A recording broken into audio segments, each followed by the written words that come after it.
Hello friends, आज हम बात करने वाले हैं बॉयलर के एक नए टॉपिक के बारे में जिसका नाम है pH value of water.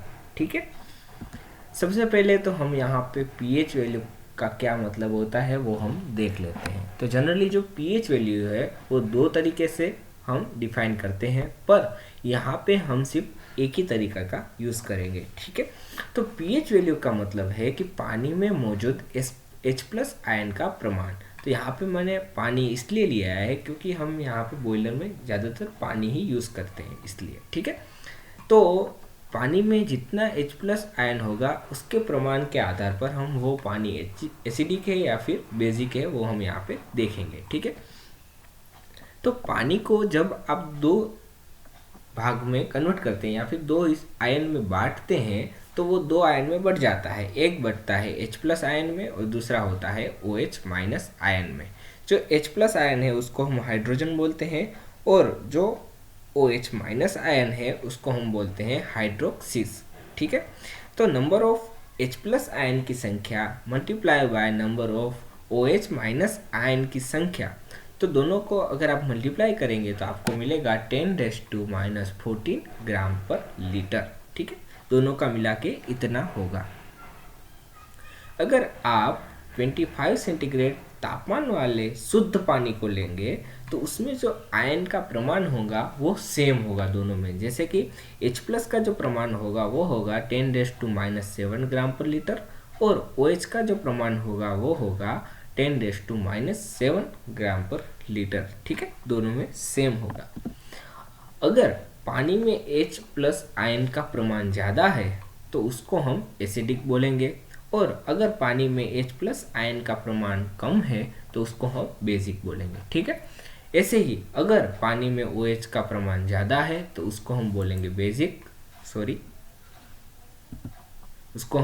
Basic और अगर पानी में OH का प्रमाण कम है तो उसको हम बोलेंगे एसिडिक। ठीक है, तो जनरली हम ये जो फेनोमेना है इसको हम यूज़ नहीं करते, हम इसके ऊपर ही जाएंगे। H+ का प्रमाण ज़्यादा तो एसिडिक, H+ का प्रमाण कम तो वो बेसिक। ठीक है, अब उसके बाद अगर हम देखें तो अगर पीएच वैल्यू 7 है तो दोनों में जो आयन का प्रमाण होगा वो कितना होगा, सेम होगा। यानी कि H+ आयन की जो संख्या होगी वो होगी 10⁻⁷ ग्राम पर लीटर।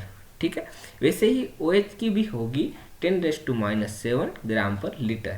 तो ऐसे जो पानी है उसको हम बोलते हैं तटस्थ।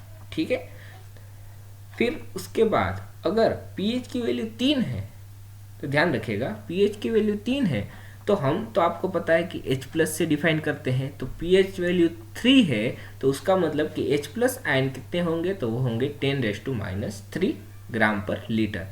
और OH कितने होंगे, तो OH मतलब कि आपको टोटल पता है कि टोटल है अपने पास 10⁻14। ठीक है, तो जो 3 है वो पीएच यानी कि 10⁻³ है वो है H+, तो बाकी कितने रहे, तो 10⁻11 ग्राम पर लीटर। ठीक है, उतने बाकी रहे तो उसको हम बोलेंगे एसिडिक। ठीक है, अगर पीएच की वैल्यू 7 से कम जाती है तो उसको हम बोलेंगे एसिडिक। वैसे ही अगर पीएच की वैल्यू 7 से ज़्यादा है, जैसे कि पीएच 11 है, यानी कि H+ का जो होगा प्रमाण वो कितना होगा, 10⁻11 ग्राम पर लीटर। तो टोटल है 10⁻14, तो उसमें से अगर ये निकाल दे तो बचते हैं 10⁻³ ग्राम पर लीटर। वो कौन है, तो वो है OH-। ठीक है, तो ऐसे जो पानी होगा उसको हम बोलेंगे बेसिक। अगर पानी की पीएच 7 से कम होगी तो उसको हम एसिडिक बोलेंगे, आपको पता है। तो पानी जब एसिडिक होगा तो आयन का कोरोजन ज़्यादा होगा क्योंकि ज़्यादा उसमें FeOH2 बनेंगे, इसके कारण जो कोरोजन है वो ज़्यादा होगा। पर अगर पानी की क्या पीएच है वो हम 9.6 होगी तब FeOH2 संतृप्त बनेगा यानी स्थायी बनेगा, जिसके कारण कोरोजन नहीं होगा। इसलिए हम जो पानी की पीएच होगी वो 9.6 से ज़्यादा रखनी पड़ेगी।